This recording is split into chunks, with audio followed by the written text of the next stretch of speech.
Hi vinyl community, George Allen, vinyl LPs and CDs.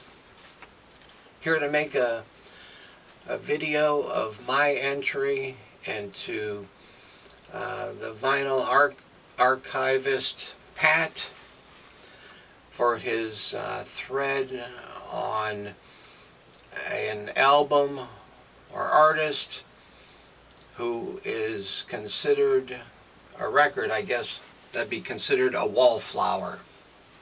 And I am choosing for my entry from a group or someone that is an offshoot of this group. Yes.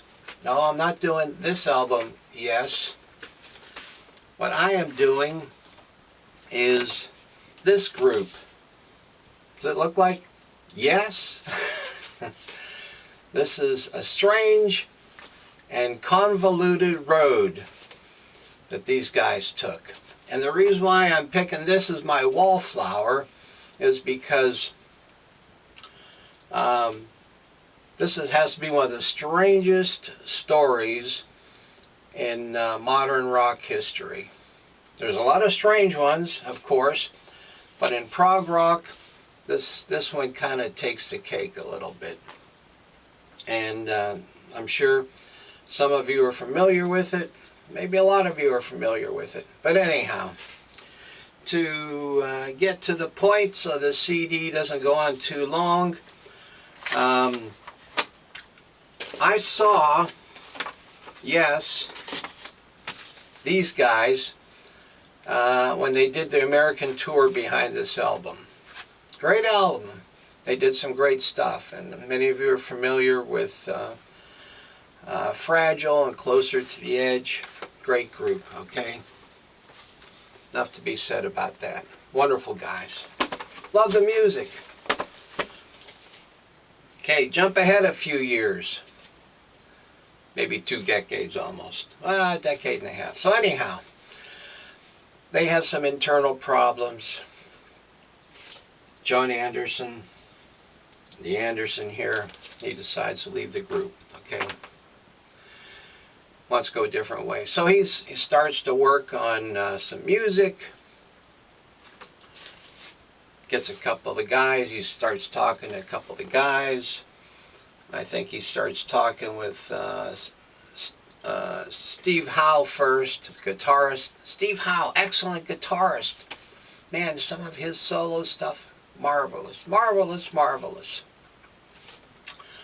Next thing you know, Rick Wakeman's involved. Next thing you know, Bill Bruford's involved. Oh, Bill Bruford, what a drummer.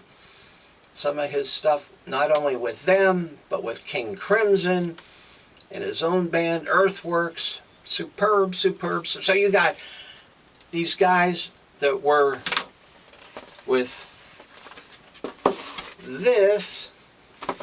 Now here again, tremendous musicians. What do we do? What do we do? Bill Bruford said, and I quote, "I thought I was just called in to lay down some drum tracks." Here they got these tapes put together. So what do we do? Well, hey, they thought, you know, we got everybody but the bass player. And so they put it all together, get it mixed, gets released, 1989. Hey, let's take this on tour. After all, the official Yes is not doing anything. However, once the official Yes, which is what? The organization? What's the organization? The guys are right here, except the bass player, okay? They get wind of it, and they get a little upset. What you guys doing? You know, you're not the official Yes guys. Well, what do you mean? There's Anderson, Bruford, Wakeman, and Howe. These are the main guys. I don't understand. This is like this. I started reading about this. You know, this is a wonderful album. Some of the songs on here are fantastic. You know, it stands up to the same stuff they were doing on Fragile and Closer to the Edge. Well, maybe not as good as, maybe not as same as that, but they're talented guys, good music, wonderful album. I like this a lot. So they're going to go out on tour, and they're saying, hey, you can't advertise it as Yes Traveling. No, well, so their lawyers and the other lawyers for the Yes organization work out a deal. Okay, you can say, you can, I guess, kind of mention Yes, because in America, people want to hear Yes. They don't want to string out the names of Anderson, Bruford, Wakeman, and Howe. They don't want to hear that all strung out, you know. Okay. So they do a quick tour, start working on some stuff for maybe a second album. They come to grips with the rest of the Yes organization, no second album. Those songs get worked into the next Yes album, and that's the end of these guys. And no more Anderson, Bruford, Wakeman, and Howe. So, a one-shot deal. That's why I picked this album as my wallflower. They went to the dance.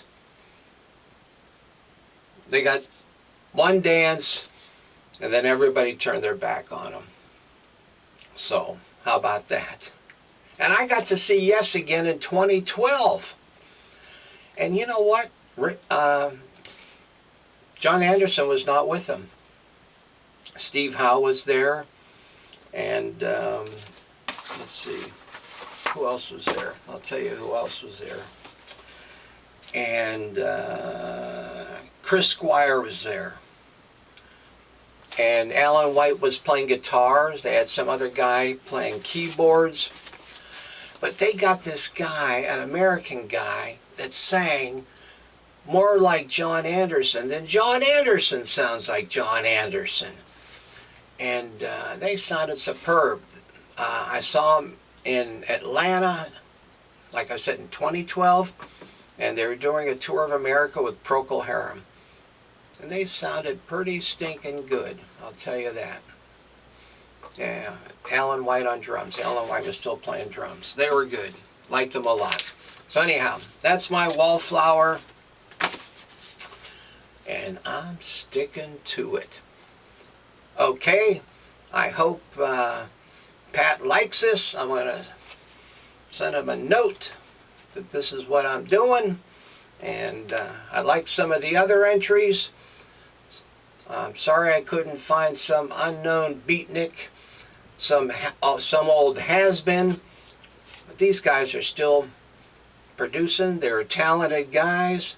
And that's it. Okay, have a great day. Bye-bye.